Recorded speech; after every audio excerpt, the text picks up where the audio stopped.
Morning light. Leviticus chapter 25.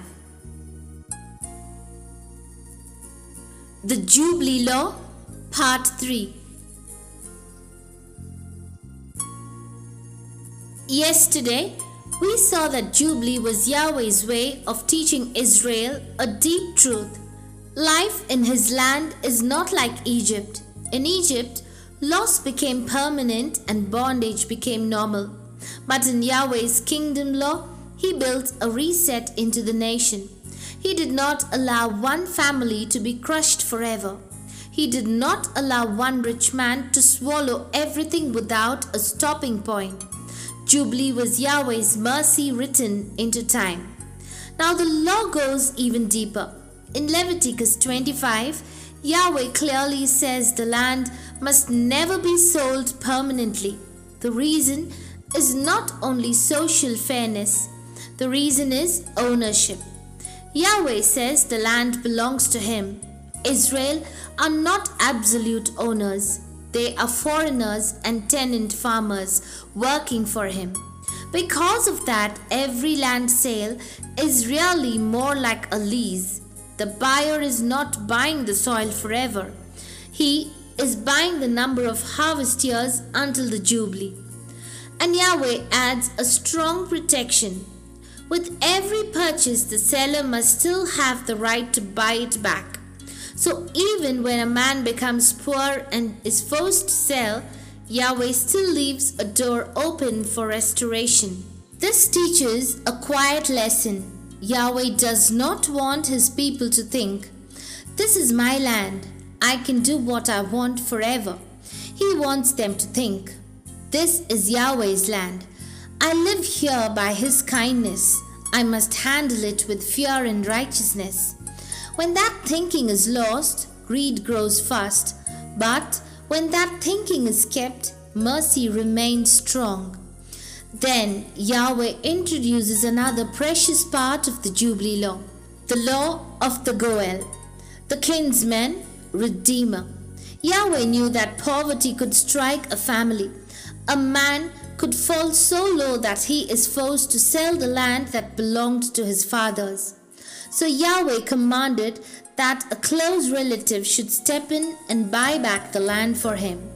If the man had no close relative who could help, but later he gained enough money himself, he still had the right to redeem it. He could buy it back from the one who purchased it, but the price had to be fair. It must be discounted according to the number of years remaining until the next Jubilee.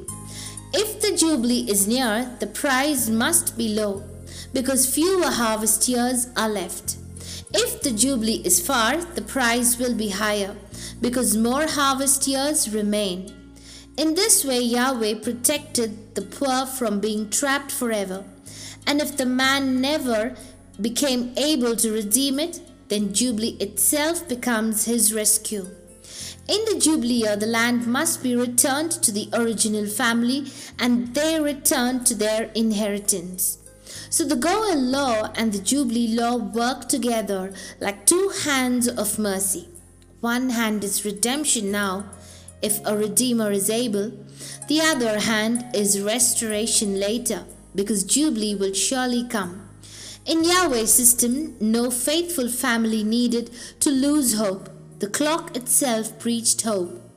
When we pause and look at the bigger picture, we can see something beautiful.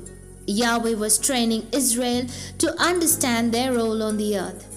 They were like tenant farmers in Yahweh's field.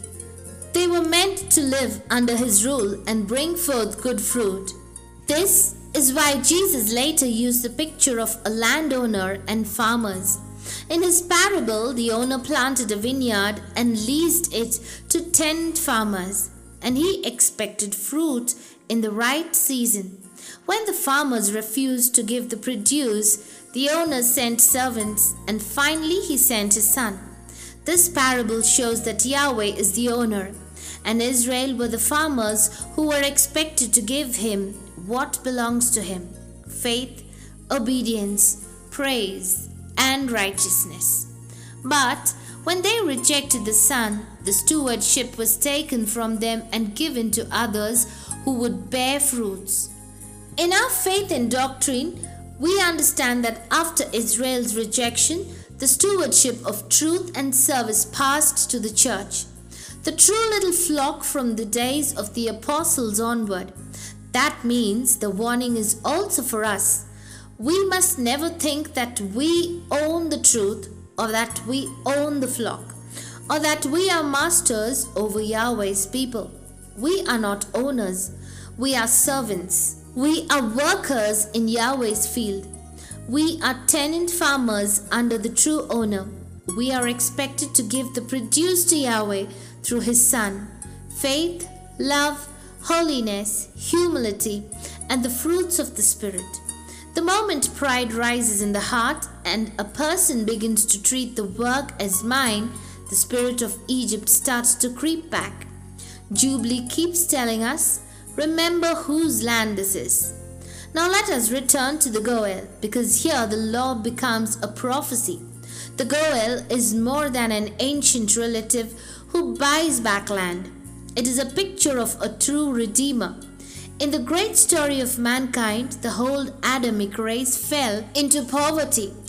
Adam sold what he could not afford to lose. By sin, the human family lost life, lost fellowship with Yahweh, and came under the slavery of sin and death. In that sense, mankind became like a family that lost its inheritance and could not buy it back. Who can redeem such a loss? Yahweh's law already gives the answer. A close relative must redeem. This is why Jesus had to become a man. He redeemed as a kinsman. He came near, He took our nature, He became flesh and blood, He became part of the human family so that He could legally be the Goel. This is also why the Bible shows that He came first to Israel. He came to His own, and His own did not receive Him. He was their closest relative according to the flesh, and yet they rejected Him. But those who did receive Him were given a right to become children of God. And when we accept Christ and become the seed of Abraham by faith, then Christ becomes our close relative too, our Goel. But what about the world who has not yet accepted Him? How can He be their Goel also? This is where another title becomes powerful, the last Adam. The whole world was born from Adam. Adam is the father of the human race. So the human race is one family in Adam. Jesus is called the last Adam because He becomes the new head of the race by the ransom. In Yahweh's law, the right to redeem belongs to a near kinsman. Jesus becomes that near kinsman for the entire world because He truly took human nature, and He also becomes the new legal father of life for mankind through His sacrifice. In this way, He is not only Redeemer for a small group, but Goel for the whole family of Adam. And what was the price? The law of Jubilee quietly whispers it. Redemption has a cost. A lost inheritance cannot be restored without payment. So Christ paid the full price, Adam for Adam, a perfect life for a perfect life. He gave the ransom price once for all. The price is already paid, but the full realization, the full application of the blessing to the world is still due time. Yahweh has a schedule. In the right time, Christ will apply the benefits of His ransom sacrifice to the world, and the dead will be raised back to life. And here the Jubilee picture becomes very tender. Jubilee is not only land returning, it is people returning. It is families restored. It is a man going back to his clan, back to his position, back to his name. So, in the greater Jubilee under Christ's kingdom, mankind will return, not only to life, but to what was lost. They will come back from the grave. They will come back to their loved ones. They will come back to the earth as it is healed and governed in righteousness. The Goel has not only paid the price, he will also bring the family home.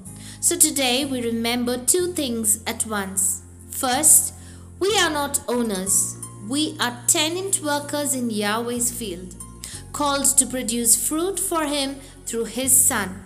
Second, we have a Goel, a Redeemer, who has already paid the price and will surely complete the restoration.